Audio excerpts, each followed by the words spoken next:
عارف نے ان حضرات کی طرف اشارہ کرتے ہوئے کہا جن کو بعض private school, college, dental college اور میڈیکل کالج کے مالکان کی طرح صرف گورنمنٹ سے منظوری لینے کے لیے رئیس نے ایک اچھی رقم دے کر صرف 1 ہفتے کے لیے اپنے اسکول کے سٹاف میں شامل کر لیا تھا۔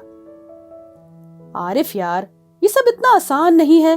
میری ایک تجویز ہے، میرے اسکول سے متصل جو تمہاری زمین ہے وہ بس ان کو مطمئن کرنے کے لیے میرے نام لکھ دو، منظوری ملتے ہی تمہاری زمین واپس۔ اتنا تو دوست پر اعتبار ہے نا۔ عارف اور اس کے والد کو رئیس پر اس قدر اعتبار تھا کہ وہ لوگ فوراً اس تجویز کو عملی جامہ پہنانے کے لیے تیار ہو گئے، اور اس طرح ان کی 1500 گز زمین رئیس کے نام ہو گئی۔ لیکن پھر وعدہ وفا نہ ہوا۔ جب عارف اس سے تقاضا کرتا تو وہ کوئی بہانہ بنا دیتا، اور جب ایک دن عارف نے سختی سے بات کی تو غضبی ہو گیا۔ سب پرانے رشتے ناتے ٹوٹ گئے، نوکری بھی ہاتھ سے گئی، دوسری نوکری گاؤں میں کہاں ملتی۔ عارف نے ظلم کے خلاف آواز اٹھانا چاہی، لیکن نقار خانے میں طوطی کی آواز کون سنتا ہے۔ پردھان کا عہدہ حاصل کرنے کے بعد رئیس نے چھوٹی بڑی خوشیاں اور سہولتیں بانٹ کر گاؤں کے معزز اور بارسوخ لوگوں کو اپنی مٹھی میں کر لیا تھا۔ وہ سب اس ہی کی زبان بولتے تھے۔ دولت میں بڑی طاقت ہوتی ہے، گاؤں کے غنڈے، موالی سب اس کے اشارے پہ چلتے تھے۔ رئیس کو بے تاج بادشاہ کی طرح گاؤں میں حکومت کرتے دیکھ کر عارف اب تک یہی سمجھتا تھا کہ اس کے دوست نے اپنے اخلاق اور خلوص سے اتنی عزت کمائی ہے۔ اس کی اصلیت اس کے سامنے تب آئی جب وہ خود اس کے فریب کا شکار ہوا۔ اس سے پہلے اور بہت سے لوگوں کی زمین اس نے ہڑپ لی تھی، لیکن ان سب کے لبوں پر خوف کے قفل پڑے تھے۔ یہ راز اس پر عیاں ہوا جب اس نے گاؤں کے کچھ بزرگوں سے مدد مانگی۔ ان سب نے اس کو یہی صلاح دی کہ وہ رئیس کے خلاف سر اٹھانے کے بجائے خاموشی سے علی گڑھ واپس چلا جائے اور وہاں کوئی اور روزگار ڈھونڈ لے۔ ڈوبتے کو تنکے کا سہارا چاہیے۔ عارف کو رئیس کے چچا کا خیال آیا جو اللہ والے معلوم ہوتے تھے، اور اس نے ان سے مداخلت کی درخواست کی۔ انہوں نے حتی الامکان مدد کی کوشش کی اور رئیس سے بات کی۔ رئیس بیٹا، ظالم شخص اگر مظلوم کی دنیا بگاڑتا ہے تو اپنی آخرت بھی برباد کرتا ہے۔ تمہارے باپ تو نیک آدمی تھے، ذرا سوچو بیٹا تم کیا کر رہے ہو۔ ایک دن اس کے چچا نے اسے سمجھانے کی کوشش کی۔ چچا جان، پورا گاؤں میری عزت کرتا ہے، میرے خلاف آواز اٹھانے کی ہمت نہیں کرتا، اس قدر میرا دبدبہ ہے، اور یہ سب میں نے اپنی محنت اور عقل سے کمایا ہے۔ اس نے ڈھٹائی کے ساتھ جواب دیا۔ بیٹا، تمہیں کیا خبر نہیں ہے، وہ سب تم سے اتنا خوف کھاتے ہیں کہ تمہاری عزت کرنے پر مجبور ہیں۔ خوف پیدا کر کے عزت کمانے والا انسان بدترین مانا جاتا ہے۔ چچا جان، آپ تو بے اولاد ہیں، میں ہی بیٹا ہوں آپ کا، اور میری کامیابی آپ کو ناگوار گزر رہی ہے۔ مجھ سے محبت نہیں کرتے ہیں آپ۔ محبت کرتا ہوں، اسی لیے سمجھا رہا ہوں، تمہارے باپ کی جگہ ہوں، تمہیں سمجھانا میرا فرض ہے، اور کھلی آنکھ سے دیکھتا ہوں قدرت کے آگے انسان کی مجبوری۔ اس دنیا سے چلتے وقت اگر کچھ وہ لے جاتا ہے تو صرف اپنے اعمال، اور جو کچھ اس دنیا میں کیا ہوتا ہے اچھا یا برا اس کی یادیں پیچھے چھوڑ جاتا ہے۔ ازل سے یہی ہوتا چلا آیا ہے، اس لیے چاہتا ہوں کہ آتی ہوئی دولت کو لات مار دوں، سادھو سنت بن جاؤں۔ چچا جان، اب آپ بوڑھے ہو گئے ہیں، صرف اللہ اللہ کیجئے اور ہم جوانوں کو اپنے انداز میں جینے دیجئے۔ اس سے پہلے کہ اس کے چچا اپنا جملہ پورا کر پاتے وہ بول پڑا۔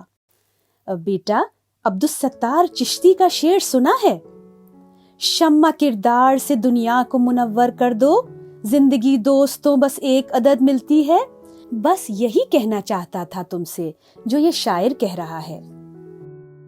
آپ کو عارف نے ورغلایا ہے، میں نے اس کی زمین خریدی ہے، اب وہ جھوٹ بول کر آپ کی اور گاؤں والوں کی ہمدردی حاصل کرنا چاہتا ہے۔ خود غرض، اپنے اسکول کا پرنسپل بنایا تھا میں نے اس کو، سب احسان بھول گیا۔ آپ اس سلسلے میں خاموش رہیں چچا جان، اس کو تو میں دیکھ لوں گا۔ عارف کو جب سب دروازے بند نظر آنے لگے تو اس نے اب اور کہنے سننے کے بجائے گاؤں چھوڑ کر علی گڑھ جانے کا قصد کر لیا۔ گاؤں کے مکان کے علاوہ اس کے پاس اور کچھ بچا بھی نہیں تھا۔ اس کو بیچ کر وہ علی گڑھ واپس آ گیا۔ کچھ عرصے تک ٹھوکریں کھانے کے بعد قسمت سے اس کو اچھی نوکری مل گئی۔ پھر اس نے گاؤں میں کبھی قدم نہیں رکھا، لیکن خبریں وہ سب رکھتا تھا۔ اسکول 12ویں کلاس تک پہنچ گیا تھا۔ رئیس روز بروز رئیس بنتا چلا جا رہا تھا۔ اس نے لالچ کی ایسی چادر اوڑھ لی کہ دوسروں کا حق مارنا، دھوکہ دھڑی، ظلم و ستم، قتل و غارت اس کا شعار بن گیا تھا۔ گاؤں سے جو لوگ علی گڑھ آتے تھے بتاتے تھے کہ جدھر نظر اٹھاؤ رئیس ہی کی زمینیں اور عمارتیں نظر آتی ہیں۔ اب تو قرب و جوار کے اور گاؤں میں بھی اس نے زمینیں خرید لی تھی۔ بڑی نخوت اور غرور کے ساتھ وہ اپنی ہزاروں ایکڑ زمین پر دندناتا پھرتا تھا۔ عارف ماضی کی کڑوی یادوں میں کھو گیا۔ دل و دماغ میں ایک ہلچل سی مچی تھی۔ ابھی یادوں کی کڑیاں ایک ایک کر کے جڑ ہی رہی تھیں کہ اس کی بیوی شبانہ ادھر آ نکلی۔ شوہر کو حیران و پریشان دیکھ کر وہ بھی فکر مند ہو گئی۔ تاثرات ہی کچھ ایسے تھے۔ کیا بات ہے عارف، اخبار میں ایسا کیا پڑھ لیا آپ نے؟ اس نے شوہر کے پاس بیٹھتے ہوئے کہا۔ شبانہ، رئیس کے بارے میں خبر ہے۔ ہاں، کیا خبر ہے؟ خون کے آنسو رلائے ہیں اس نے ہمیں۔ سنتے ہیں گاؤں میں جدھر دیکھو اسی خبیث کی ہی زمین ہے۔ مر گیا وہ کمبخت کار کے حادثے میں۔ گاؤں سے کہیں باہر اس کا جسم کچلا ہوا پڑا ملا، کوئی پہچان ہی نہیں پایا۔ 2 دن بعد لاش نظر آئی آنے جانے والوں کو۔ سڑان آ رہی تھی، لاوارث سمجھ کر شمشان گھاٹ میں جلا دیا گیا اسے۔ بعد میں معلوم ہوا کہ وہ لاش ایک معزز مسلمان کی تھی جس کا نام رئیس احمد خان ہے۔ عارف نے خبر کی طرف اشارہ کرتے ہوئے کہا۔ سبحان اللہ، شبانہ کے منہ سے برجستہ نکل گیا۔ اس کو کہتے ہیں قدرت کی مار۔ جو اپنا بدلہ خود نہیں لے سکتے ان کا بدلہ خدا لیتا ہے۔ ہزاروں ایکڑ زمین کے مالک کو 2 گز بھی زمین نصیب نہ ہوئی۔ پروگرام دل کے قلم سے میں افسانہ اللہ کی لاٹھی میں آواز نہیں ہوتی اختتام پذیر ہوا ہے۔ کسی شاعر نے اس ضمن میں کیا خوب کہا، کبھی مایوس مت ہونا، وہاں انصاف کی چکی ذرا دھیرے سے چلتی ہے، مگر چکی کے پاٹوں میں بہت باریک پستہ ہے، تمہارے ایک کا بدلہ وہاں 70 سے زیادہ ہے۔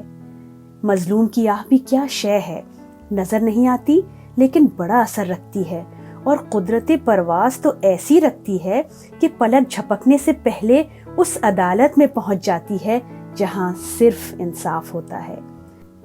آپ سے ایک نئے دلچسپ اور سبق آموز افسانے کے ساتھ پھر ملاقات ہوگی۔ اپنی قیمتی رائے دینا نہ بھولیے گا۔ شکریہ، اللہ حافظ۔